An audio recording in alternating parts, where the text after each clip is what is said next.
Penduduk lokal dan pejabat setempat di Pegunungan Jayawijaya dengan penuh antusias menantikan kedatangan Presiden Soeharto.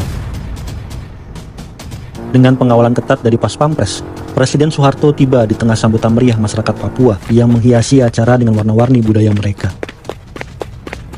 Presiden Soeharto meresmikan tambang tembaga Freeport Indonesia, proyek monumental yang menelan biaya sebesar 150 juta dolar Amerika Serikat.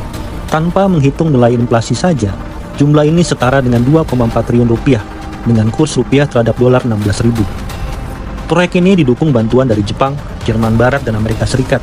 Sebuah jalan sepanjang 100 km telah dibangun, melintasi rawa bakau dan medan terjal untuk menghubungkan tambang dengan pelabuhan terdekat, membuka akses baru bagi pembangunan dan kemajuan ekonomi di wilayah tersebut.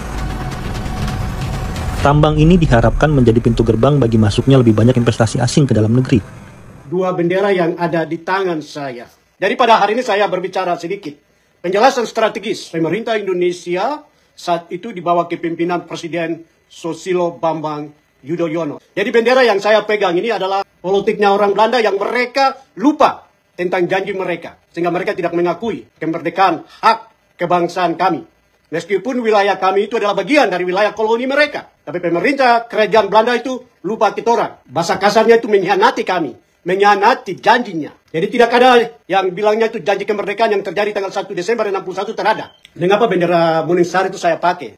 Kita kembali ke sejarah masa lalu. Karena hari ini kita orang bicara tentang perundang-undangan militer Indonesia. Undang-undang militer Indonesia itu mengingatkan saya, mengingatkan kami terhadap perjuangan masa lalu di era rezim Soeharto untuk mempertanggungjawabkan sebuah konsep perjuangan Papua Merdeka yang erat kaitan dengan sepanggal kain ini.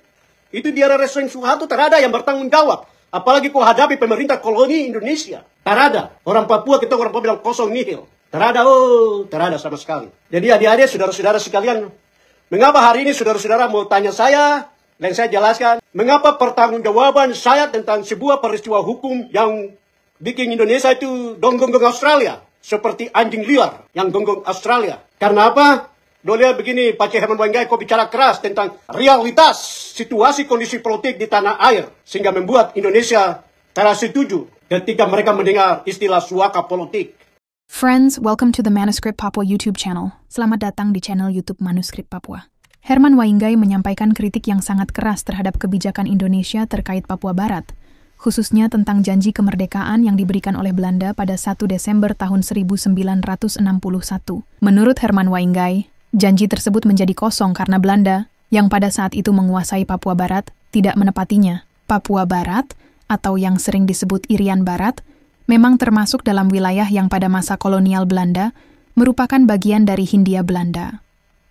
Meskipun demikian, Papua Barat memiliki sejarah yang berbeda dalam hal perjuangan kemerdekaan, khususnya dalam perspektif Gerakan Papua Merdeka, OPM. Pada masa Belanda, setelah Perang Dunia II, Belanda berencana untuk mempertahankan kekuasaannya atas Indonesia, namun dihadapkan pada kemerdekaan Indonesia 1945 yang diakui oleh Belanda pada 1949. Meski Indonesia merdeka, Belanda masih berusaha mempertahankan Papua Barat di bawah kontrol mereka, dengan alasan bahwa wilayah ini belum pernah menjadi bagian dari kerajaan-kerajaan Indonesia tradisional dan dianggap sebagai wilayah yang belum merdeka. Setelah Indonesia merdeka, muncul klaim kuat dari pihak Indonesia bahwa Papua Barat harus menjadi bagian dari Negara Kesatuan Indonesia yang dianggap sebagai bagian dari wilayah yang telah diakui oleh sejarah dan geografi.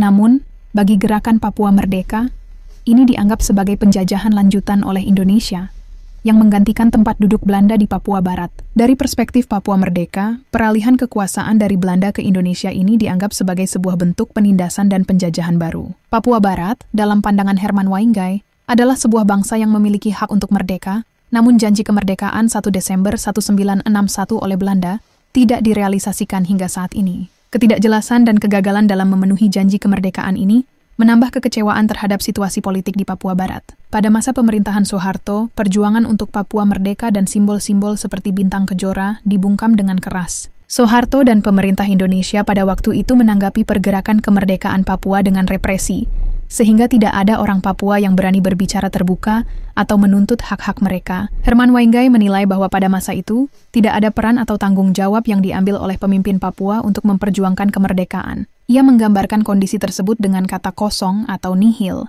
yang menunjukkan ketidakmampuan atau ketidakinginan untuk berjuang secara nyata. Herman Waingai juga menjelaskan tentang pertanggungjawaban sebuah peristiwa hukum yang membuat Indonesia seolah menggonggong Australia seperti anjing liar. Herman berbicara keras mengenai realitas situasi politik di tanah kelahirannya, Papua Barat, yang menyebabkan Indonesia terguncang dan merasa panik saat mendengar istilah suaka politik bagi Papua merdeka. Pernyataan Waingai tentang menggonggong Australia mencerminkan ketegangan politik yang timbul ketika isu suaka politik bagi para pejuang Papua merdeka muncul di luar negeri, terutama di Australia. Indonesia merasa terguncang dan marah karena jika banyak orang Papua mencari perlindungan di luar negeri, itu berarti adanya pengakuan internasional terhadap perjuangan mereka. Hal ini menciptakan rasa ketidaknyamanan di Indonesia yang berusaha keras untuk menanggulangi pengaruh luar terhadap isu kemerdekaan Papua. Teman-teman, mari kita semua memberikan dukungan kepada masyarakat Papua Barat. Apakah mereka ingin merdeka atau tidak?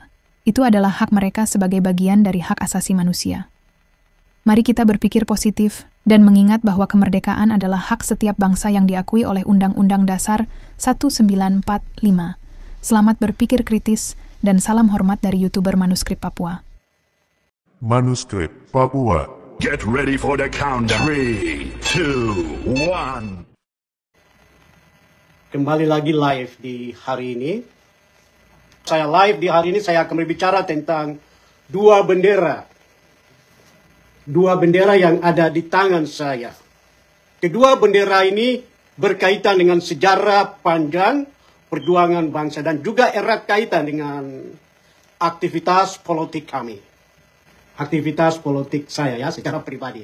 Herman Waingai yang bertanggung jawab untuk suaka politik Papua Barat Merdeka, Melanesia Barat Merdeka, perjuangan bangsa kita ke Australia pada tanggal 17 Januari sehingga dengan suaka politik itu menjadi perhatian dari masyarakat internasional dan juga menjadi perdebatan diplomatik antara dua negara yaitu Indonesia dan Australia. Pemerintah Indonesia saat itu di bawah kepemimpinan Presiden Susilo Bambang Yudhoyono, SBY, dan Perdana Menteri Australia John Howard, dan saya Herman Waingai sebagai pemimpin bangsa yang bertanggung jawab untuk perjuangan martabat bangsa kami.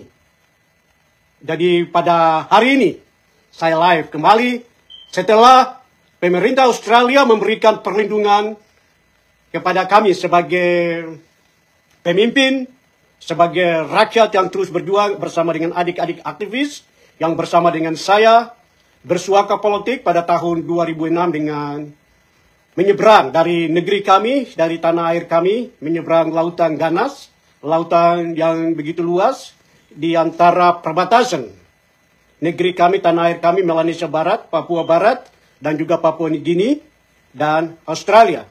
Merauke, wilayah perbatasan yang terakhir sebelum kami malam itu tanggal 13 Januari malam hari, kami harus bertolak dari Merauke tengah malam. Jadi Merauke dan Daru, itu perbatasan. Tapi wilayah Sorong sampai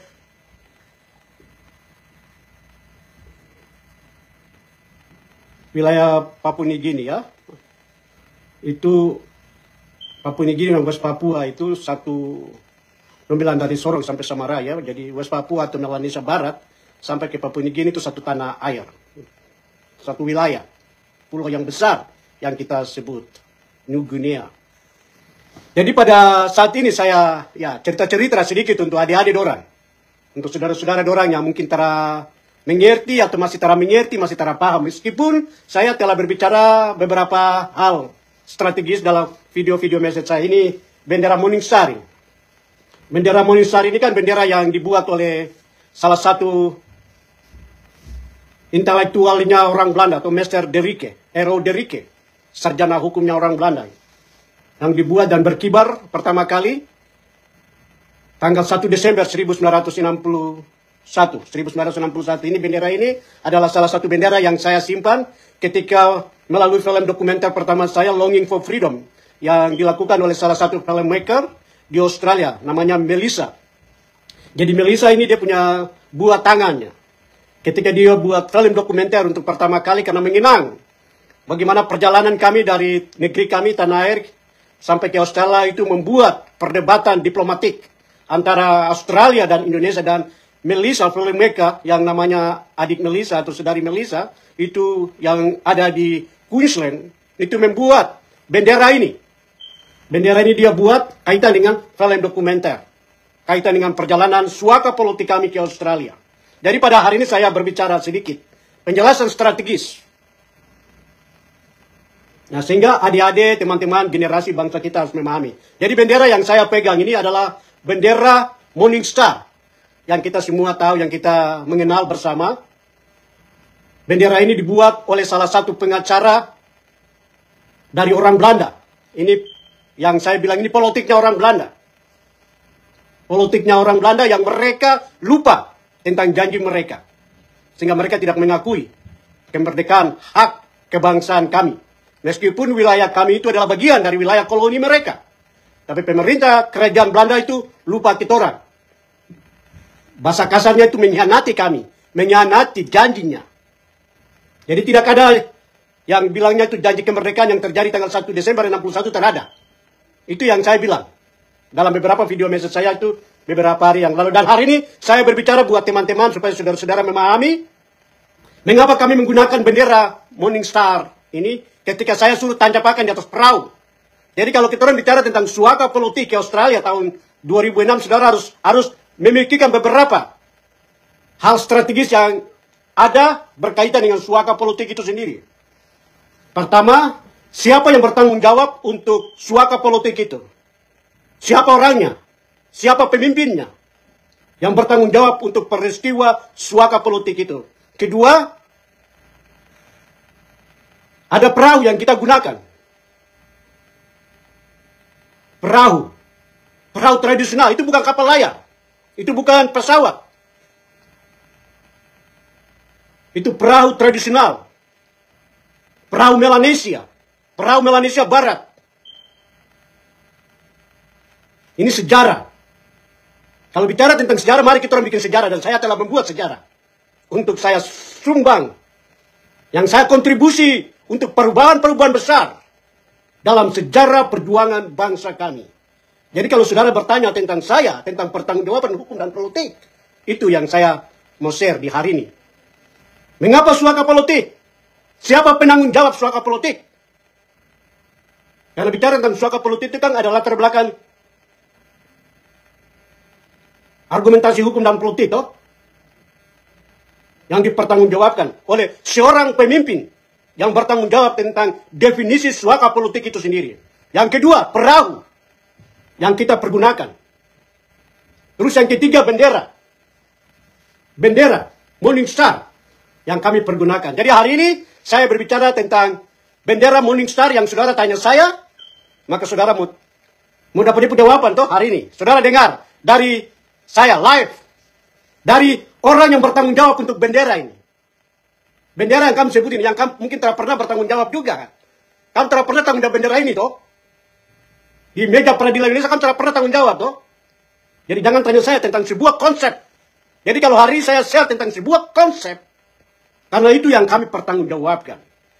Jadi bicara tentang bendera Morning Star, ini berkaitan dengan sejarah masa lalu yang kata orang semua belajar. Hal ini yang hari ini saya mau menjelaskan buat teman-teman, saudara-saudara sekalian. Mengapa bendera Morning Star itu saya pakai? Jadi bendera Morning Star itu, kamu saja yang tanggung jawab kan? Baru kita orang yang tanggung jawab kan? Terus fakta hukumnya kamu tanggung jawab di mana? Di mata rakyat itu kamu tanggung jawab di dalam konsep pertanggungjawaban hukum dan politik di mata rakyat, di hadapan pemerintah Indonesia itu di mana? Tanggal berapa, jam berapa, pemerintah Indonesia mengenal pertanggungjawaban hukum dan politik yang saudara-saudara lakukan itu. Ya, kita kembali ke sejarah masa lalu. Karena hari ini kita orang bicara tentang perundang-undangan militer Indonesia, undang-undang militer Indonesia itu mengingatkan saya, mengingatkan kami terhadap perjuangan masa lalu di era rezim Soeharto untuk mempertanggungjawabkan sebuah konsep perjuangan Papua Merdeka yang erat kaitan dengan sepanggal kain ini, bendera yang kita orang bilang Morning Star ini, itu tidak ada satu pemimpin Papua atau generasi bangsa kita yang hari ini bicara tentang Bintang Kejora yang saudara mungkin tidak tahu banyak, itu di era rezim Soeharto tidak ada yang bertanggung jawab. Apalagi kau hadapi pemerintah koloni Indonesia. Tak ada. Orang Papua, kita orang Papua bilang kosong nihil. Tak ada sama sekali. Jadi adik-adik, saudara-saudara sekalian, mengapa hari ini saudara-saudara mau tanya saya, dan saya jelaskan, mengapa pertanggungjawaban saya tentang sebuah peristiwa hukum yang bikin Indonesia itu gonggong Australia, seperti anjing liar yang gonggong Australia. Karena apa? Dolia begini, Pak Herman Wainggai kok bicara keras tentang realitas situasi kondisi politik di tanah air, sehingga membuat Indonesia tidak setuju ketika mereka mendengar istilah suaka politik. Ya, suaka politik kan ada definisinya toh. Itu ada kaitan dengan aktivitas seseorang. Apalagi saya, Herman Wainggai, yang punya track record dalam perjuangan bangsa kami, itu kami tidak hadapi pemerintah Indonesia itu di hutan. Kami tidak hadapi Indonesia di hutan. Seperti apa yang dialami oleh saudara-saudara kami, perjuangan Tentara Pembebasan Nasional Papua Barat, TPNOP. Mereka melakukan perjuangan secara bergerilya. Itu yang saya bilang beberapa message saya, dalam video message saya, bahwa kalau bicara tentang angkat senjata di hutan itu saya angkat tangan. Tapi kalau bicara tentang pertanggungjawaban hukum untuk politik di dalam kota, di wilayah hukum negeri kami hadapi Indonesia. Nah, itu yang kita lakukan. Itu yang kita pertanggungjawabkan. Sehingga kami sebagai aktivis, kami sebagai pemimpin menjadi target. Target dari satu pemerintah koloni Indonesia yang hari ini menguasai negeri kami. Menargetkan kami setelah almarhum Dr. Tom Wainggai dibunuh di dalam penjara Indonesia. Ketika Dr. Tom Wainggai, sang proklamator bangsa kita, dihukum 20 tahun penjara, dipindahkan dari satu penjara Indonesia, penjara militer Indonesia, mulai dari LPHP Pura, dari Kodim yang ada di Dok 5, terus pindah ke rumah tahanan militer Waena, dan terus dong kasih pindah almarhum sang proklamator Dr. Papua Merdeka, Dr. Tom Wainggai, ke LP Cipinang, Jakarta, menjalani 20 tahun dan akhirnya dibunuh di dalam penjara. Jadi, ketika saya berbicara tentang Bintang Kejora itu melekat dengan konsep hukum politik yang dipertanggungjawabkan oleh seorang dokter. Dokter hukum, dokter politik hukum Papua Merdeka yang berkaitan dengan sejarah panjang perjuangan bangsa kita. Bendera Morning Star. Bendera ini dipertanggungjawabkan oleh Dr. Tom Wainggai di hadapan pemerintah Indonesia, karena pemerintah Indonesia punya argumentasi bahwa dong punya trikora toh. Trikora yang mereka bilang bahwa bubarkan negara boneka orang Belanda. Itu politiknya orang Belanda. Jadi Indonesia bilang itu politiknya orang Belanda. Maka dalam konsep hukum politik Papua Merdeka, seorang dokter Papua Merdeka menjawab kepada pemerintah Indonesia bahwa kami menjawab hari ini dalam sebuah peristiwa hukum proklamasi yang 14 Desember 88 bendera Melanesia Barat ini adalah bendera kebangsaan kami untuk menjawab kepada pemerintah Indonesia bahwa kami adalah bangsa Melanesia, orang Papua Melanesia ini, kami adalah orang Papua Melanesia punya hak kebangsaan. Politik kami ini bukan politiknya orang Belanda. Politik murni. Hak asasi manusia. Hak kebangsaan kami. Negeri kami, Sorong sampai Merauke itu adalah negeri yang diberkati oleh Tuhan. Dianugerahkan oleh Tuhan Allah Bapa di surga kepada kami. Maka wilayah hukum, dalam pandangan teologi, wilayah, batas-batas wilayah sesuai dengan kisah para rasul, Injil, kitab Injil di dalam pembacaan Alkitabiah, kisah para rasul itu kan dijelaskan di sana. Pembatasan wilayah-wilayah, musim-musim. Dari satu wilayah, kebangsaan Indonesia punya wilayah, ada itu. Dan kami Melanesia, kami di wilayah barat, Melanesia barat. Ini kami punya wilayah hukum. Dalam konsep hukum dan politik karena diproklamasikan. Berarti ada wilayah punya batas hukum, batas wilayah negara yang dimaksudkan oleh seorang negarawan bangsa kita. Yaitu wilayah hukumnya itu dari Sorong sampai Merauke. Nama negaranya itu yang kita sebut. Erat kaitan dengan identitas kebangsaan kami Melanesia.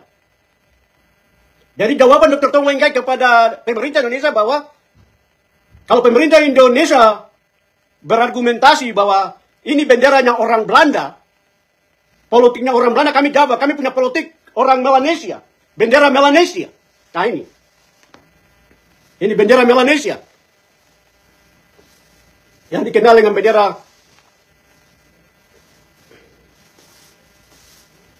bintang 15 yang saya pegang. Jadi hari ini ketika kita memperhatikan timeline, ya, saudara-saudara harus perhatikan timeline. Timeline di mana hari ini saya lebih banyak berbicara tentang konsep penyelesaian politik Papua Merdeka, itu berkaitan dengan timeline. Jadi perhatikan, ini yang saya mau jelaskan buat adik-adik orang.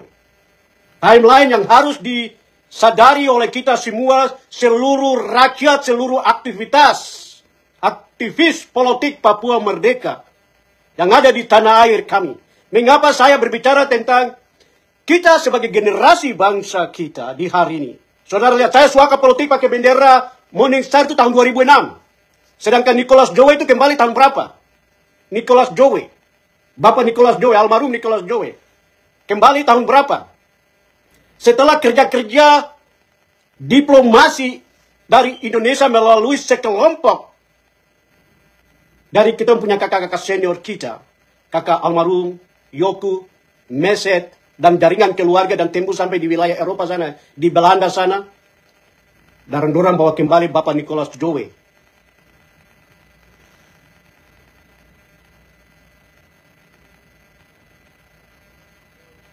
Bapak Nicholas Jowe punya pengakuan, dan juga dalam sejarah bangsa kita semua belajar sama-sama toh.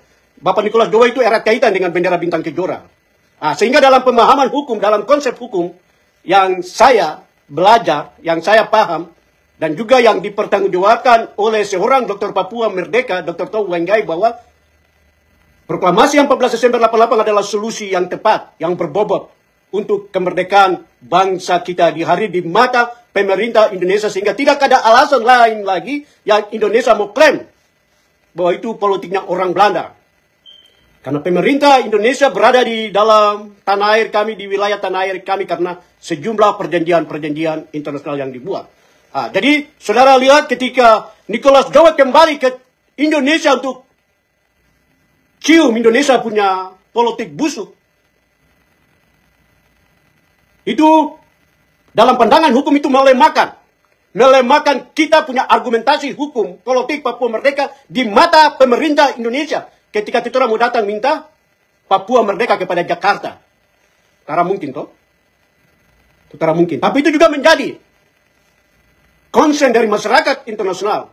Tetapi di dalam peran saya sebagai seorang pemimpin, sebagai seorang aktivis, sebagai seorang diplomat yang memahami perkembangan diplomasi internasional di wilayah Pasifik, maka kami harus melakukan satu kontribusi terobosan, babakan-babakan baru untuk perubahan-perubahan terhadap perhatian masyarakat internasional untuk perjuangan panjang Papua Barat merdeka.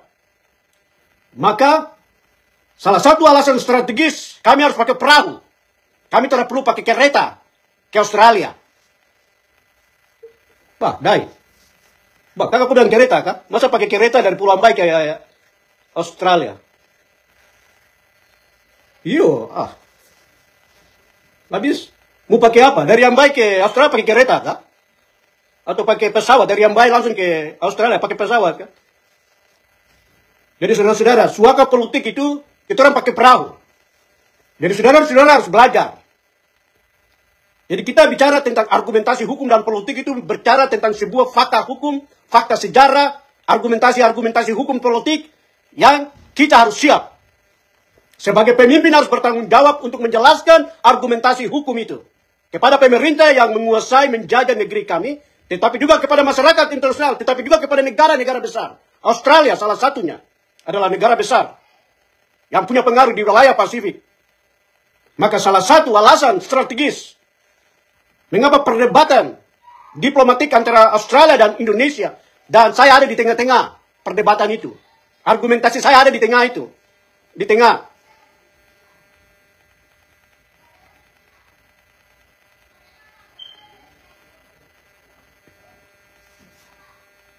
Ada perahu, ada bendera. Terus ada berapa orang di atas perahu? Ada berapa orang di atas perahu? Saudara tahu bahwa dalam persiapan untuk suaka politik, itu adalah sebuah pergumulan panjang, pergumulan doa. Jadi perjuangan suaka politik itu bukan sekedar terjadi dalam waktu 1 hari atau 1 minggu. Itu ada dalam pergumulan. Saya menggumulinya ketika saya ada di balik terali besi Indonesia bersama dengan saya punya orang tua yang bikin perahu itu. Bapak almarhum bukan Dr. Tom Wainggai, tapi Bapak almarhum Sadrak Wainggai, arsitek dari perahu itu. Yang bikin perahu yang kita orang pakai. Dan pohon itu, pohon yang kami tebang, itu pohon yang dimiliki, itu hak wilayah kami. Keluarga besar Wainggai itu pohon besar yang ada di wilayah adat Melanesia. Jadi waktu saya di balik penjara Indonesia itu saya bergumul dan saya bilang, Tuhan, kalau Engkau berkenan, ketika saya keluar dari penjara Indonesia ini, apakah kehidupan saya akan terus terancam dan ada dalam ancaman target dari pemerintah Indonesia? Saya tidak mau mati seperti apa yang dialami oleh orang tua saya, Bapak Dr. Tom Wainggai. Maka saya punya orang tua, almarhum Sadrak Wainggai, Bapak Sadrak Wainggai bilang, anak, kau tidak boleh khawatir. Kau ke Australia itu kau tidak perlu pakai kereta, kau tidak perlu pakai perahu, tapi Bapak putangan ini. Bapak akan ke kampung Ambai, ke Pulau Yapen. Bapak akan tebang salah satu pohon yang dia punya umurnya sudah ratusan tahun bertumbuh di Pulau Ambai. Kami akan tebang. Dan Bapak ini adalah seorang nelayan, tapi Bapak juga adalah seorang tukang kayu. Ilmu pengetahuan yang Tuhan kasih kepada Bapak sebagai orang tua, Bapak akan bikin perahu dan Bapak akan kasih anak kau pakai. Saudara tahu percakapan saya dengan saya punya orang tua, Bapak Sadrak Wainggai itu di balik penjara Indonesia. Kami ditangkap bersama-sama karena peristiwa hukum dalam memperingati peristiwa hukum proklamasi yang 14 Desember 88 yang kami peringati. Tahun 2000. Bapak Sadrak Wainggai juga masuk penjara dan saya juga masuk penjara.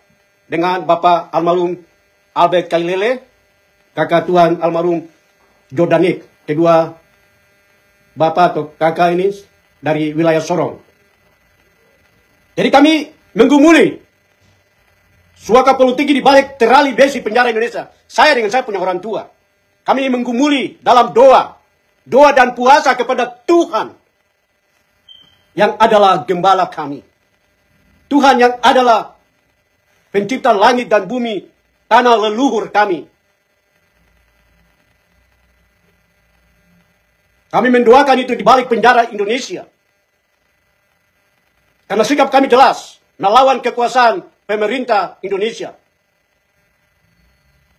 Itu sikap kami jelas. Kami mengumpulinya. Jadi setelah kami keluar dari penjara, orang tua saya harus ke Ambai. Menyiapkan perahu itu. Dan puji Tuhan ada sejumlah aktivis, adik-adik muda yang ada di dalam perahu itu. Saudara tahu, kalau saya berpikir untuk satu suku saja, atau bilang mau kasih bendera Melanesia Barat ini, saja di atas perahu, kenapa tidak bisa? Tapi itu bukan bagian dari sikap nasionalis kami, karena kami belajar dari seorang Dr. Tom Wainggai itu dua bendera ini. Dua bendera. Bendera bintang 1, bintang 14 ini dipertanggungjawabkan secara hukum. Untuk menjelaskan kepada pemerintah Indonesia bahwa kami bangsa Melanesia, orang Papua Melanesia, ini kami punya hak di atas negeri kami. Jadi dua bendera ini kami pertanggungjawabkan dia. Nah, itu melekat dengan sejumlah aktivitas-aktivitas taktik dan strategi yang saya lakukan. Dan salah satu perjuangan strategis adalah bagaimana suaka politik itu terjadi. Untuk menjadi perhatian masyarakat internasional bahwa ada masalah politik yang terjadi di negeri kami, di tanah air kami. Kami datang dari Pulau Ambai ke Australia itu bukan pakai kereta. Kami dari Pulau Ambai ke Australia itu bukan pakai pesawat. Kami dari Pulau Ambai ke Australia itu bukan pakai uang miliar. Tetapi kami dari Pulau Ambai ke Australia itu karena pergumulan doa dan puasa. Karena iman. Dan hal itu diberkati. Saudara, kami berdua di balik terali besi penjara Indonesia itu. Terus sebelum kami pakai perahu dari Pulau Ambai, karena semua adik-adik yang ada di atas perahu itu ada orang dari saudara-saudara kami dari suku Paniai, Wamena, Biak, Timika, Merauke. Kenapa? Sikap nasionalis kami adalah bagaimana pesan persatuan itu penting. Pesan perjuangan kebangsaan itu penting. Maka di atas perahu pesan kebangsaan, cita-cita proklamasi itu adalah cita-cita perjuangan satu bangsa yang mencerminkan kebangsaan kita. Dari Sorong sampai Merauke itu harus tercermin di dalamnya. Dan itu tercipta di dalam sebuah cita-cita perjuangan bangsa kita dalam peristiwa bersejarah. Dan bendera Melanesia Barat atau bendera Melanesia yang ada di tangan saya ini sedang disimpan oleh pemerintah Indonesia. Ini bendera, sebuah nama negara. Ada di tangan Indonesia. Bendera yang dijahit oleh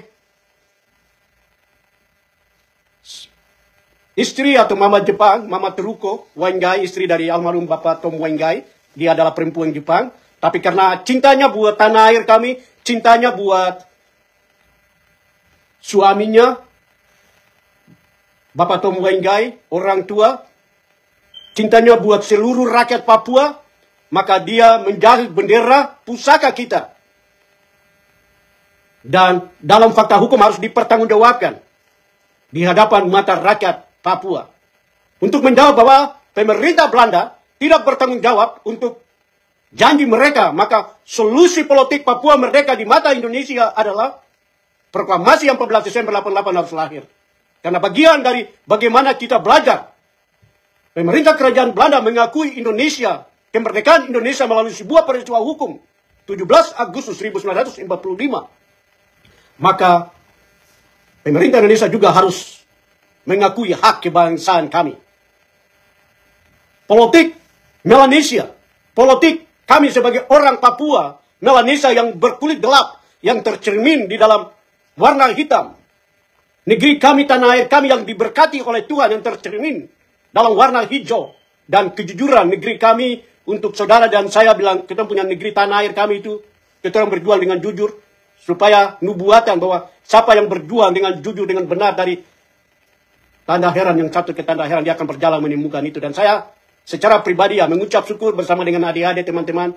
Lautan yang luas itu kami buktikan bahwa tangan Tuhan tidak membiarkan kami.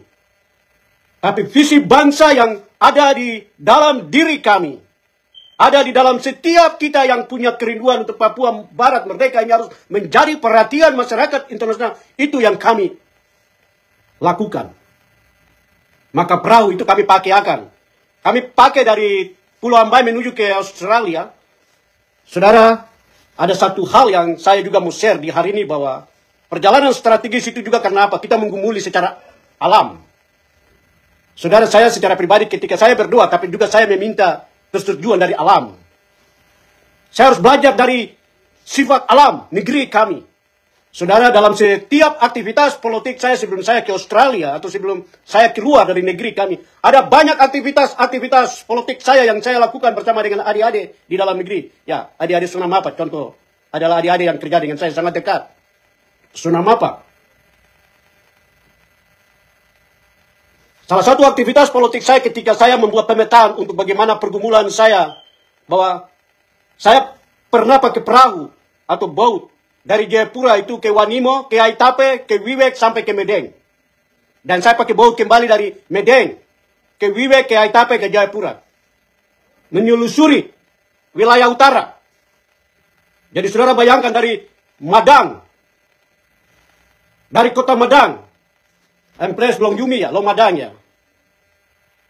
Place belum Flyer Works, kota Kelelawar, di kota Madang, Papua Nugini itu, saya pakai perahu bersama dengan tim kerja, yang kami kerja dalam kerja-kerja strategis yang saya tidak jelaskan di sini, tapi kami pakai perahu dari Jayapura, menyeberang perbatasan ke Wanimo, ke Aitape, ke Wewak, dan terus ke Madang.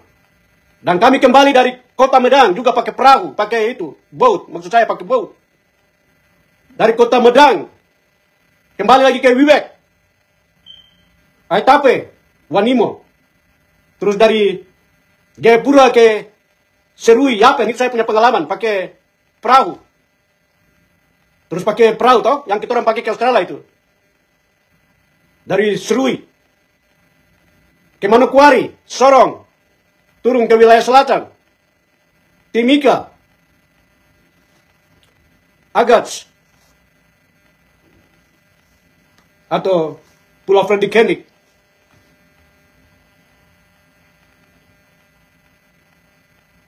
Terus hingga di Merauke.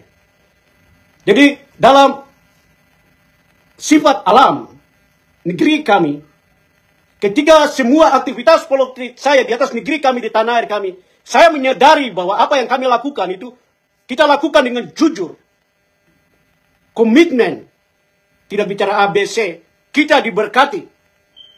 Dan saya bersyukur itu, bahwa Tuhan tidak buta. Tuhan Allah Bapa di surga yang membawa saya untuk hidup di Amerika hari ini, itu Tuhan Allah Bapa di surga itu tidak buta. Dan saya percaya bahwa kemerdekaan bangsa kami akan kami raih dalam waktu yang indah yang Tuhan siapkan. Kita semua diberkati. Tuhan punya rencana yang indah di setiap kita. Dan juga di dalam perjuangan bangsa kita. Ada saudara-saudara kami yang berjuang secara bergerilya. Tentara Pembebasan Nasional Papua Barat Merdeka. Itu adalah sikap militan mereka. Dan sikap militan kami sebagai seorang intelektual adalah berjuang dalam konsep hukum dan politik. Menghadapi pemerintah Indonesia. Dan itu yang kami belajar dari seorang Dr. Tom Wainggai. Saudara-saudara sekalian, adik-adik, teman-teman, saya juga ingin share di hari ini. Sebelum peristiwa hukum proklamasi yang 14 Desember 88 itu dilakukan, terjadi pertemuan-pertemuan strategis di Uncen Jayapura, di Universitas Cendrawasih Jayapura. Pertemuan antara Bapak Wospakrek, almarhum Wospakrek, dan almarhum Agus Kaviar dengan Dr. Tom Wainggai. Karena janji mereka untuk memimpin negeri kami secara intelektual, untuk membebaskan negeri kami secara intelektual.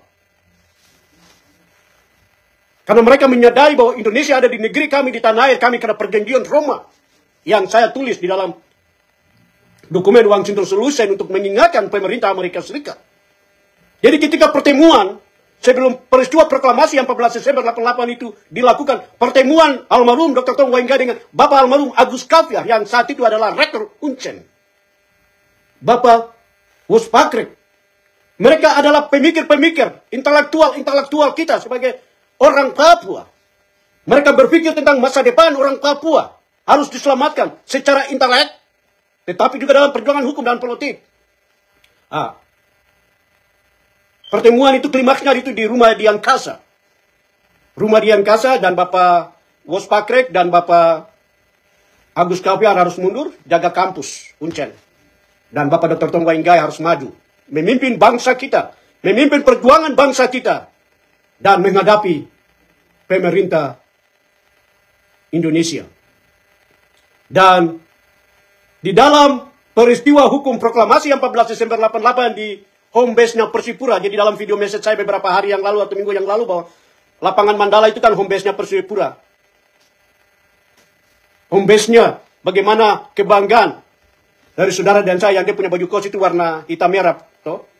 Warna identitas. Nah, itu juga adalah perjuangan politik Papua. Mereka juga itu melekat dengan identitas kebangsaan kami. Bendera Melanesia Barat yang hari ini ada di tangan pemerintah Indonesia, dan bendera Melanesia Barat yang saat ini ada di tangan pemerintah Indonesia secara hukum dan politik itu ada di tangan pemerintah Indonesia. Itu berkibar pertama kali di lapangan Mandala. Lapangan Mandala adalah lapangan Tabi. Dan pertemuan strategis antara Bapak almarhum Teis Eluai dengan Dr. Tom Wainggai di Rumah Dian Kasa. Ketika almarhum Bapak Teis Eluai mendengar bahwa kakak Dr. Tom Wainggai, kakak kamu bikin proklamasi, saya sebagai ketua lembaga adat Iren Jaya, wilayah Tabi, lapangan Mandala, saya berikan restu, dukungan penuh buat kakak dokter. Maju. Karena Bapak Teis Eluai waktu itu adalah ketua LMA. Dan dia bertahan sebagai pemimpin adat. Tetapi dalam otoritas adat untuk wilayah hukum Tanah Tabi, lapangan Mandala itu harus menjadi dasar hukum pijakan dari sebuah peristiwa hukum proklamasi yang 14 Desember lahir dan terjadi untuk kita lawan pemerintah Indonesia bersama-sama. Dan puji Tuhan, itu terjadi dan dukungan rakyat yang luar biasa. Jadi kita belajar dari peristiwa hukum ini yang ada di depan mata kami saat itu dan terus hingga hari ini. Saya belajar dari itu. Sehingga ketika saya pakai perahu ke Australia dengan mengenakan, dengan kasih bendera bintang kejora kau berkibar, itu mau kasih ingat masyarakat internasional. Dan juga mengingatkan saudara-saudara kita semua orang Papua dari Sorong sampai Merauke, kita orang bersatu, berjuang untuk kemerdekaan bangsa kita. Konsep nasionalis, konsep kebangsaan itu kita telah pertanggungjawabkan akan. Yang hari ini harus menjadi perhatian masyarakat internasional adalah bagaimana kita bikin supaya Indonesia itu tidak memberikan jawaban ABCD. Tapi kita orang kasih jawaban, hukum itu jelas, fakta hukum itu jelas. Jadi bendera bintang kejora atau bintang 1 itu, yang kami pertanggungjawabkan akan di meja peradilan Indonesia, itu yang kami pertanggungjawabkan akan. Jadi kami bertanggung jawab itu jelas. Pertanggungjawaban hukum itu jelas. Jadi tidak ada alasan yang Indonesia mau berikan jawaban yang lain. Maka ketika kami debat, itu kami debat karena kami punya eksistensi. Kami punya kapasitas.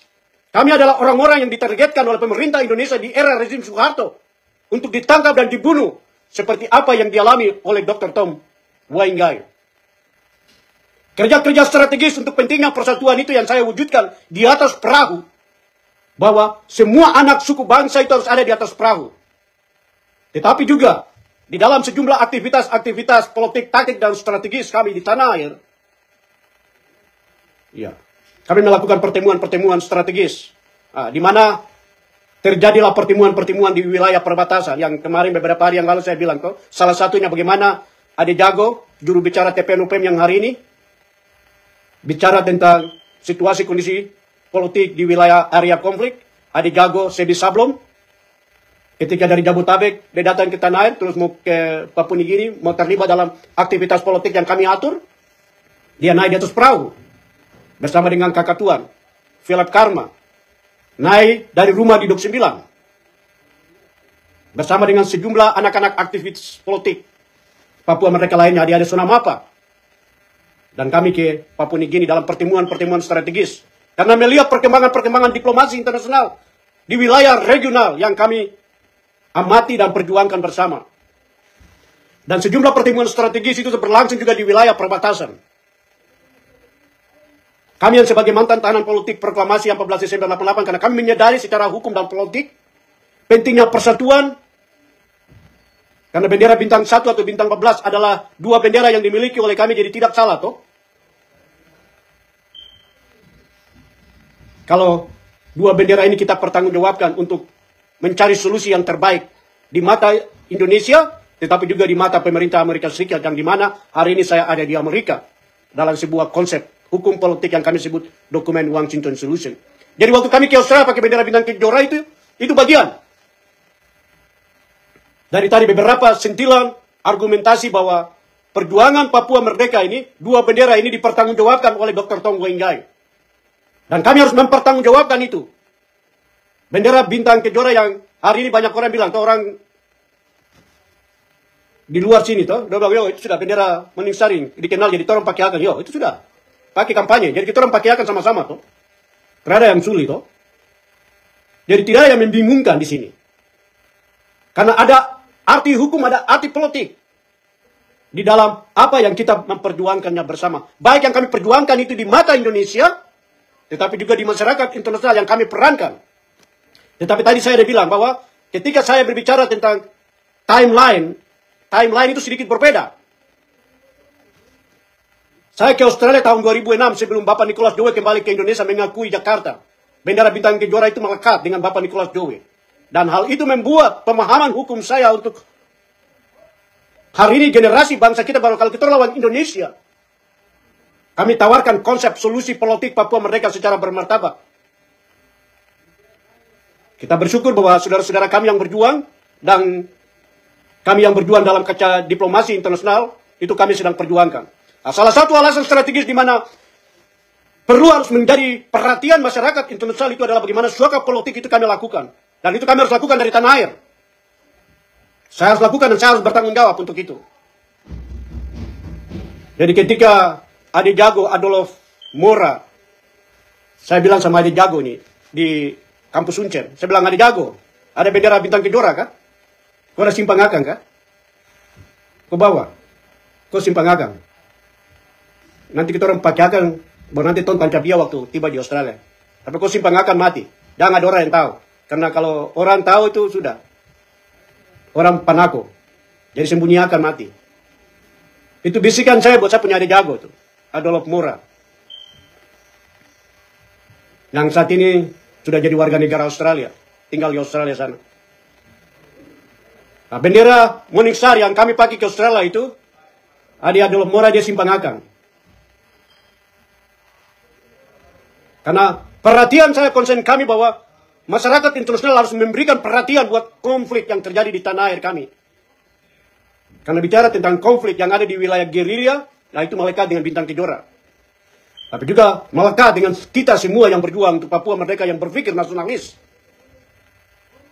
Jadi waktu perahu dia sampai di Sorong, dan kami dengan teman-teman, adik-adik yang lain kita dapat cegat di Pulau Dom. Itu pasukan polisi don datang ke rumah di keluarga yang kami tinggal. Adik-adik jago dorang lompat dari rumah balabu turun ke kolom rumah itu dorang lari. Hari itu mati lagi. Adik Adolf Mura harus lari dengan bintang kejora sembunyi akan. Tapi yang hari itu ditangkap adalah anak dari almarhum Bapak Dr. Tom Wenggai, David. David Wenggai harus ditangkap dan dibawa ke pos polisi di wilayah Dom. Dan negosiasi terjadi antara kami dari pihak keluarga dengan pihak kepolisian. Dan hal itu adalah bagian dari pertanggungjawaban adat dari orang tua kami, Bapak Sadrak Wenggai. Dan akhirnya pos militer Indonesia yang ada di Pulau Dom itu bebaskan anak atau saudara David Wenggai, dan perjalanan berlanjut sampai di Merauke. Di Merauke pun demikian. Ya, saya bersyukur, puji Tuhan toh. Kita punya saudara-saudara yang di Merauke juga dengan memahami pesan yang jelas yang kami share. Dan setiap tempat yang kami lewati, setiap tanjung pulau yang kami lewati, doa itu selalu kami naikkan. Ketika kami ada di pesisir wilayah selatan, kami menyeberangi bagaimana potongan-potongan kapal yang tenggelam di daerah selatan.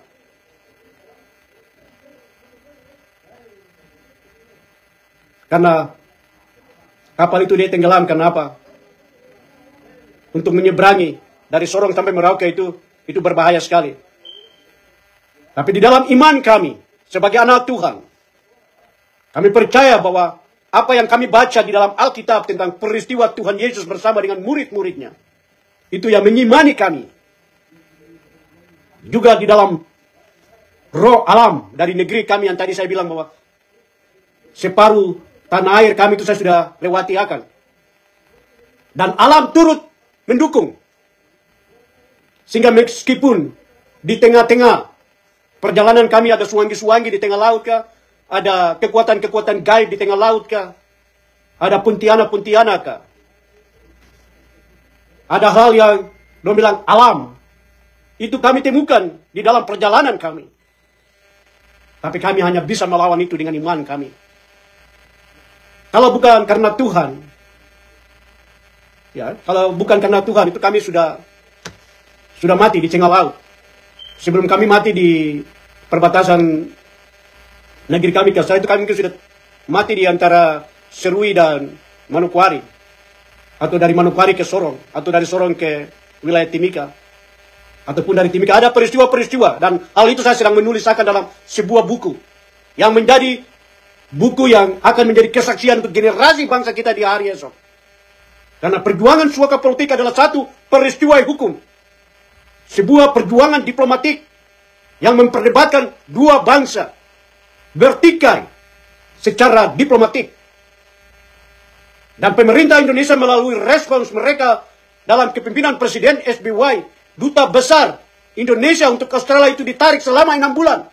Karena perdebatan diplomatik. Dan disitulah masyarakat internasional punya mata itu tak buka. Orang-orang Australia punya mata itu tak buka. Telinga tuli itu harus mendengar.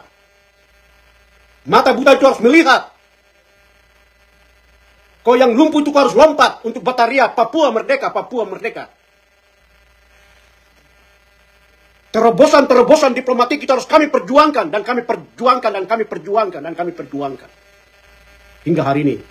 Jadi hari ini kepada adik-adik, teman-teman, saudara-saudara yang bertanya tentang Bintang Kejora, kalau saudara tidak bertanggung jawab, saudara belajar. Kepada seorang pemimpin yang bertanggung jawab untuk peristiwa hukum di mata pemerintah Indonesia. Ya hari ini kita ada di luar negeri sebagai diplomat. Tetapi ada salah satu figur pemimpin yang Tuhan sayang, Tuhan memberkati, Tuhan siapkan dia di hari ini. Bapak Septinus Paiki. Saya harap saudara bisa tetap mendukung kepemimpinan beliau. Bersama dengan saudara-saudara kami yang lain yang terus berjuang dalam wadah koordinatif ULMP. Karena salah satu alasan strategis di mana Bintang Kejora itu kami kibarkan di atas perahu, kenapa? Pentingnya persatuan. Konsep nasionalis kami yang kami belajar dari seorang Dr. Tong Wengge adalah pentingnya persatuan. Kebangsaan nasionalisme itu kita harus wujudkan dia dalam pertanggungjawaban hukum dan politik. Kita tidak boleh lari ke hutan. Kita tidak boleh lari ke luar negeri. Tapi harus ada bersama dengan rakyat. Saya ke luar negeri karena kami menjadi target. Karena saya tidak mau dibunuh seperti apa yang dialami oleh orang tua saya, Dr. Tong Wengge. Dan itu juga menjadi pergumulan doa saya. Di balik penjara Indonesia dan juga di sejumlah aktivitas politik saya ketika kami ada di tanah air. Salah satu pertemuan strategis yang kami lakukan adalah ketika kami ada di wilayah perbatasan, pertemuan Awawi, di mana saya, Kakak Tuan Jacob Rumbiak, Bapak almarhum Albert Kailele, Kakak Tuan Soni Moso, kami adalah orang-orang yang adalah mantan tahanan politik proklamasi 14 Desember 88, termasuk saudara Junus Wenda. Bahwa kita menyepakati bahwa kita gunakan bendera Morning Star sebagai pesan persatuan dan kerja-kerja strategis. Karena bendera kebangsaan Melanesia Barat itu ada di tangan pemerintah Indonesia. Secara hukum dan politik kita akan memperjuangkannya secara bermartabat. Tapi pentingnya persatuan dan kesatuan apa yang kami belajar daripada Dr. Tong Wengge. Dua bendera ini kita orang harus sama-sama mempertanggungjawabkan. Kami sebagai pemimpin yang adalah diplomat yang hari ini kami perankan di luar negeri, kami harus memberikan pesan, signal kepada masyarakat internasional juga kepada saudara-saudara dalam negeri bahwa persatuan itu penting. Maka kerja-kerja diplomasi internasional yang kami lakukan setelah perdebatan di Australia dan pemerintah Australia itu harus menginterview saya sebagai pemimpin dalam interogasi kurang lebih 6 jam. Tapi kami mempertanggungjawabkan. Dan pemerintah Australia bertanya kepada kami, itu dia tidak bertanya tentang yang lain. Dia hanya bertanya, kenapa Pak Wengge datang ke Australia? Kau minta suaka politik untuk apa? Dan sudah tahu bahwa kita orang ini adalah orang-orang yang pernah masuk penjara, keluar penjara Indonesia. Dong hanya tanya terus mendengar dari mulut kami. Dan kami memberikan jawaban itu. Dan hari ini, saya memberikan jawaban itu buat saudara-saudara, supaya saudara dengar. Jawaban saya jelas, dari Amerika. Hari ini saya ada di Amerika dalam sebuah perjuangan panjang dan adalah menjadi doa saya. Doa saya untuk Australia, doa saya untuk saudara-saudara kami yang ada di Pasifik dalam dukungan mereka. Doa saya juga kepada pemerintah Amerika Serikat di hari ini. Apa yang kami tulis, kami persembahkan di dalam dokumen Washington Solution, itu bisa menjadi pertimbangan diplomatik untuk solusi politik Papua merdeka. Karena dua bendera, itu yang kami pertanggungjawabkan. Di mata rakyat, sebelum kami keluar ke Australia. Jadi pesan nasionalis di dalam suaka politik di mana semua anak-anak yang datang di atas perahu itu adalah datang dari latar belakang suku bangsa yang ada di negeri kami. Dan kami gunakan bendera Bintang Kejora sebagai pesan politik untuk mengingatkan masyarakat internasional tentang masa lalu. Tetapi hari ini ketika kami berbicara tentang masa depan, solusi politik Papua Barat merdeka, Melanesia Barat merdeka, hak kebangsaan kami sebagai satu bangsa.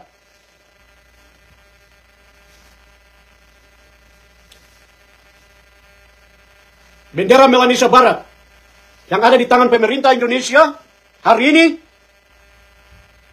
hak intelektual kami sebagai bangsa Melanesia, hak intelektual kami sebagai orang Papua, meskipun pemerintah Indonesia telah membunuh Dr. Tong Wengge, namun intelektual bangsa kita yang disiapkan kerangka negara teks proklamasi kebangsaan kami harus dikembalikan oleh pemerintah Indonesia. Bendera kebangsaan kami, bendera pusaka yang berkibar tanggal 14 Desember 1988 harus dikembalikan. Konstitusi negara harus dikembalikan. Ini adalah intelektual kami.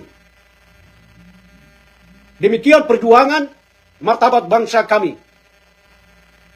Ini adalah intelektual dari perjuangan martabat bangsa kami. Jadi kalau pemerintah kerajaan Belanda mengakui Indonesia untuk merdeka dalam sebuah peristiwa hukum 17 Agustus 1945 oleh Insinyur Soekarno dan Bung Hatta, harapan kami di hari ini, dan juga kepada saudara-saudara yang ada di tanah air kami, ya saya harap ketika kemarin ada konflik yang terjadi di daerah Yaukimo, dan saya mengikuti beberapa hari belakangan ini, jam beberapa belakangan ini, ada respon sana sini, ada dari gereja, ada dari beberapa tokoh adat, atau saya tidak tahu itu mereka tokoh adat kah atau tidak kah, atau juga ada beberapa jempolan-jempolan yang pernah bilang mereka ada di gerila, pernah terlibat dalam gerila, tapi dong ada bilang mengaku Indonesia. Saudara, ini adalah bagaimana kita orang belajar dari negara-negara yang dia hadapi konflik itu biasa.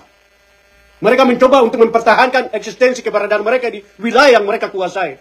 Ya, seperti di perjuangan South Africa, meskipun perjuangan mereka adalah perjuangan, dong bilang apa, emansipasi untuk kulit hitam.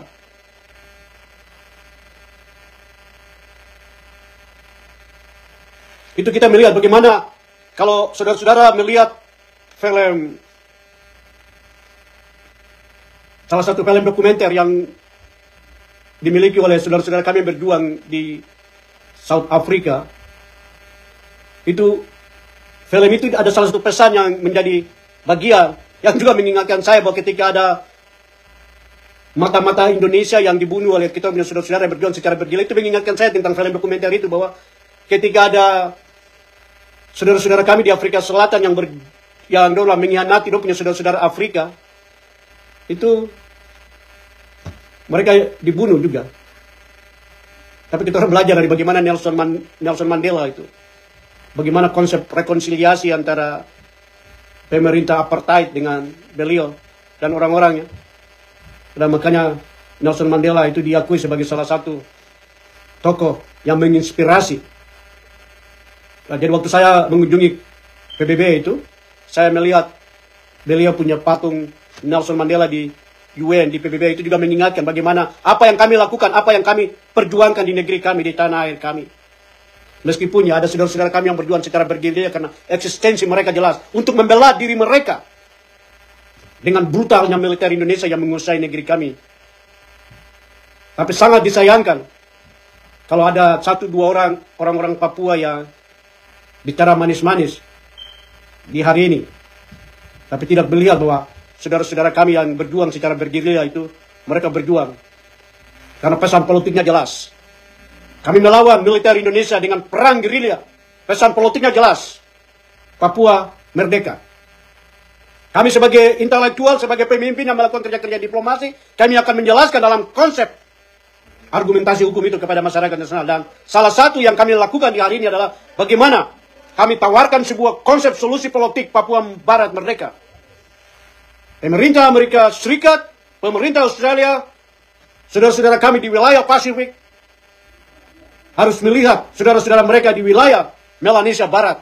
Dan pemerintah Indonesia yang adalah pemerintah koloni, pemerintah penguasa di atas negeri kami, sebagai bangsa yang besar yang menghargai intelektual dari satu bangsa, kita sebagai rakyat yang berjuang, intelektual kami punya itu, hak cipta itu harus dikembalikan. Itu yang saya tekankan di hari ini. Maka saya pakai bendera Melanesia Barat dari Amerika, itu pesan politiknya demikian. Pesan politiknya untuk kami sampaikan kepada pemerintah Amerika Serikat, bahwa kami menginginkan sebuah solusi yang bermartabat. Maka ketika kami punya pertemuan dengan Departemen Luar Negeri pemerintah Amerika Serikat, itu saya tidak datang sendiri untuk hadapi pemerintah Amerika Serikat. Tapi saya harus punya konsultasi, koordinasi dengan Kakak Tuan Edison Waromi, tetapi juga dengan Kakak Tuan Septinus Paiki. Karena mereka adalah mantan tahanan politik yang hidup bertahun-tahun di penjara karena pemerintah Indonesia menghukum mereka. Dan puji Tuhan kita bersyukur karena Bapak Septinus Paiki yang adalah seorang pemimpin politik yang di dalam sikap politiknya itu jelas ketika kita mengikuti video message itu, bahwa beliau bertanggung jawab di mata rakyat kita, bertanggung jawab di hadapan pemerintah Indonesia, bahwa pemerintah Indonesia harus mengakui eksistensi perjuangan politik Papua Barat mereka di hari ini. Kami di exile sebagai diplomat, kami hanya mendorong sebuah proses penyelesaian kemerdekaan bangsa kita di hari ini. Dengan demikian, harapan saya di hari ini bahwa belajar dari suaka politik, itu ada orang yang bertanggung jawab di dalam suaka politik itu. Dua bendera itu dipertanggungjawabkan di meja peradilan Indonesia, kami yang bertanggung jawab untuk bendera bintang kejora itu. Saya bertanggung jawab untuk bendera bintang kejora itu. Jadi tidak ada hal yang dirahasiakan atau diputar balik sana sini. Jelas. Kami bertanggung jawab. Karena itu kita punya bendera yang menginspirasi kita sama-sama untuk berpikir solusi politik Papua Barat merdeka. Maka kakak Tuan Jacob Rubiat bilang, "Adik jago, bendera menyusar, kita kasih kibar dia. Ketika adik kau menyeberang lautan." Jadi waktu kita tiba di Australia, kasih bersih perahu, saya bilang ada lop murah, bendera kau simpan itu, yang kakak bilang kau simpan yang dari rumah di Dok 9 di Uncen itu kau ada simpan tuh. Tancap dia di atas perahu. Kau tancap bendera itu di atas perahu dan kasih bersih perahu dan tancap itu. Spanduk-spanduk yang kita orang tulis di wilayah perbatasan, di menit-menit terakhir itu, spanduk itu, ada perempuan Emilia yang ada di Australia dengan adik-adik yang lain dong bikin akan cepat-cepat di wilayah perbatasan dan cetak spanduk di wilayah perbatasan. Jadi spanduk yang kita kasih naik di atas perahu itu spanduk yang kami siapkan di akhir dari perjalanan kami menyeberang. Sedangkan bendera bintang kejora yang kami pakai itu ada Olaf Mora, itu simpang akan dari Uncen ke rumah di Dok 9, terus kita kasih tancap dia di atas perahu. Ketika perahu dia mendarat, tiba dengan selamat di wilayah benua Australia. Dan hal yang menjadi perenungan iman buat saya sampai hari ini bahwa saya secara pribadi itu tidak punya perencanaan untuk ada bilangan 43 di atas perahu. Saudara-saudara semua, hari ini saya mau sampaikan buat teman-teman bahwa di dalam hati saya itu saya tidak punya perencanaan bahwa nanti ada 43 di atas perahu. Tetapi ya puji Tuhan, bahwa di akhir dari setiap bilangan anak-anak aktivis yang naik di atas perahu itu, saudara tahu bahwa ketika yang naik di atas perahu Mukia Australia itu kurang lebih 200 orang. Sebenarnya itu kami harus siapkan 3 perahu. Itu plan awal. Sebagai manusia saya bilang saya akan bawa 200 orang ini menyeberang lautan ini. Saya siapkan 3 perahu. Saya menggumuli itu di balik penjara, di luar penjara. Kami menggumuli di Pulau Ambai. Kami berdua puasa selama kurang lebih 2 minggu di Pulau Ambai. Tapi kami belajar dari tanda-tanda iman. Tanda-tanda heran itu. Tuhan mengejarkan kami. Hingga klimaksnya ketika kami ada di Pulau Frederick Hendrick. Ketika 2 kami yang terakhir itu kami naikkan di Pulau Frederick Hendrick. Dan kami menanam 2 pohon kelapa di Pulau Frederick Hendrick. Ya saya bersyukur bahwa suatu hari mungkin saya akan kembali ke Pulau Frederick Hendrick itu kalau Tuhan sayang, Tuhan berkenan, Papua Barat merdeka, saya kembali ke Pulau Frederick Hendrick itu saya mau melihat pohon kelapa yang saya tanam. Ketika saya tanam, ketika matahari pagi, kau naik dan saya berdoa bahwa Tuhan Bapa di sorga, kalau engkau berkenan, maka biarlah perjalanan kami ke Australia itu diberkati, biarlah namamu yang kami muliakan, yang kami persembahkan buat negeri kami, tanah air kami, itu menjadi kesaksian iman. Karena perjuangan Papua merdeka itu juga perjuangan iman. Nubuatan itu harus digenapi di atas negeri kami. Dan janji Allah itu tidak setengah-setengah. Janji Allah yang kami percaya di dalam nama Tuhan Yesus itu sempurna, lengkap, utuh. Dan kami mau melihat itu bahwa suatu hari kelengkapan janji Allah untuk kemerdekaan bangsa kami itu sempurna. Dan kami mau melihat janji iman itu. Dan saudara tahu itu yang kami naikkan kepada Tuhan. Ketika saya dengan teman-teman sebelum bertolak dari perbatasan. 2 yang terakhir yang kami naikkan. Setelah penjara, setelah Pulau Ambai, dan Pulau Frederick Hendrick. Dan menjadi 2 iman saya antara kehidupan kami dengan Tuhan, di atas negeri kami, di atas Pulau Frederick Hendrick. Kami putuskan ikatan kolonialisme Indonesia yang datang ke negeri kami karena melalui Yosudarso. Yang mereka banggakan. Kami harus putuskan ikatan-ikatan yang mengikat negeri kami di bawah perbudakan kolonialisme. Kami harus naikkan doa itu kepada Tuhan. Bahwa hari ini masyarakat internasional harus mendengar suara kami. Hak kebangsaan kami harus didengar oleh masyarakat internasional melalui perjalanan suaka politik di mana kami akan bertanggung jawab. Dan bendera menyusah kami akan kasih naik dia di atas perahu. Dan kami akan kasih kibar dia. Dan itu terjadi. Dan Tuhan mendengar doa, sikap, hati, iman kami. Jadi hari ini teman-teman, saudara-saudara, saya share sedikit buat teman-teman. Lebih mendetail, itu akan saudara baca di dalam saya punya buku. Life story dari aktivitas politik kami. Bagaimana kerja-kerja strategis kami. Bagaimana Ade jago, sebisa belum kau bisa ke Papua Nugini. Apa yang kami lakukan. Apa yang kami lakukan juga kepada kita punya almarhum Bapak Yoweni. Bapak Yoweni yang ada di daerah belakang almarhum itu. Saudara, saya belum jelaskan ini lagi. Saudara bicara tentang kakak Nicholas Ipohau, saya terus mau jelaskan panjang. Saudara mau bicara tentang kakak Kelly Kuali, saya terus mau bicara banyak. Jadi adik-adik aktivis, adik-adik muda, saudara boleh melihat apa yang kami share secara publik. Karena itu adalah perjuangan hukum dan politik yang kami perjuangkan. Tetapi di dalam eksistensi perjuangan politik Papua Merdeka, saya selalu bilang bahwa ada perjuangan politik dan hukum dan diplomasi yang kami perankan. Tapi saudara-saudara yang berjuang secara bergerilya, itu adalah saudara-saudara kami yang berjuang secara bergerilya. Dan hari ini yang ada jago, saya bisa belum kau bersuara. Meskipun ya kita melihat, ada mempertimbangkan sisi kemanusiaannya yang kita melihat. Ada yang pro dan kontra. Tetapi pesan politiknya jelas.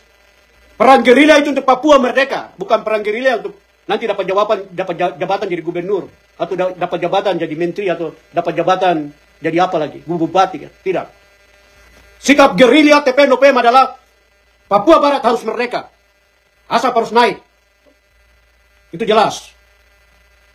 Maka itu yang disampaikan oleh Bapak Kelly Kuali, atau kakak Kelly Kuali, bahwa sikap politik TPNOPM itu kepada kepemimpinan politik yang bermartabat di dalam negeri adalah dukungan TPNOPM kepada seorang pemimpin bangsa mereka, Dr. Tom Wanggai, ketika ada di dalam penjara Indonesia. Maka TPNOPM memberikan dukungan yang luar biasa. Karena perjuangan bergerilya itu juga erat kaitan dengan perjuangan hukum dan politik, dan itu yang kami jelaskan.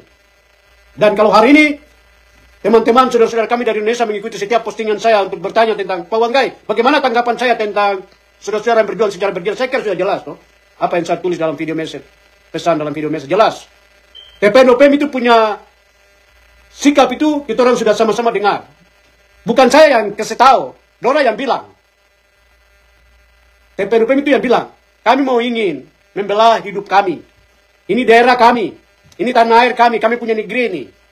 Jadi Indonesia kok jangan kirimkan punya militer datang, bikin kacau di negeri kami. Kami mau hidup bebas di negeri kami. Itu kan jelas kok. Jadi pemerintah Indonesia juga harus mendengar. Harus melakukan tindakan-tindakan represif yang berkelanjutan terus di negeri kami.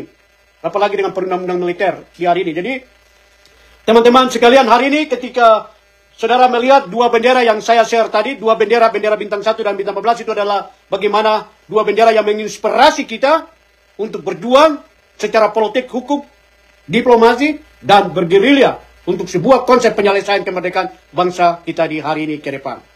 Jadi salam hormat buat saudara-saudara semua di tanah air. Saya di Amerika mengucap syukur juga untuk pemerintah Amerika Serikat. Puji Tuhan, karena dua panjang itu, akhirnya saya bisa pakai dua bendera ini. Dan saya duduk bicara di hari ini untuk kasih tahu bahwa kami rindu untuk solusi politik Papua Merdeka secara bermartabat. Jadi, harapan saya pemerintah Amerika Serikat bisa mempertimbangkan proposal penyelesaian kemerdekaan Papua Barat Merdeka yang kami share secara publik dan telah kami presentasikan ke Departemen Luar Negeri pemerintah Amerika Serikat yang kami sebut dokumen Washington Solution. Tuhan memberkati kita orang semua. Terus berjuang. Shalom. Teman-teman, terima kasih banyak telah menyaksikan siaran di channel YouTube Manuskrip Papua. Kami sangat menghargai setiap dukungan yang kalian berikan. Tanpa kalian, perjalanan channel ini tidak akan terasa seistimewa ini. Salam dan hormat dari YouTuber Manuskrip Papua. Manuskrip Papua.